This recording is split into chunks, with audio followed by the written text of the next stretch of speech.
On Wednesday, a delegation of U.S. senior administration officials arrived in Cuba for the first of many talks to come between the two governments. Correspondent Alexandra Hall has more about what this means for the reopening of relations. The last time such a high-level U.S. government official visited the island was in the 1970s. First on the agenda, immigration and the logistics of reopening a U.S. embassy in Havana.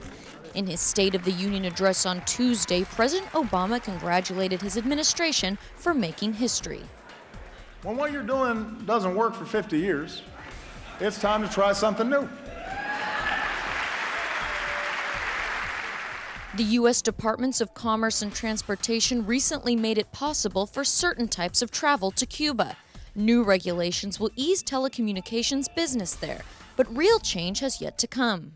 It's important to keep in mind that U.S. embargo is still in place, and so there's not going to be a huge flood of U.S.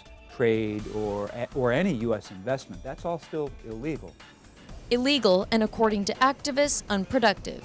Long-term, what needs to happen is there needs to be full economic interaction with Cuba. It's 90 miles away. It's a historic trading partner with the United States. So long as the U.S. government uses the blockade, which is an act of war that deprives the Cuban people of food, medicine, what they're entitled to live, that's still war against Cuba.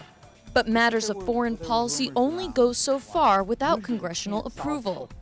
The president has said that he wants to open a debate with Congress about lifting the embargo, but the Republican leaders in both the House and Senate have come out against the president's policy.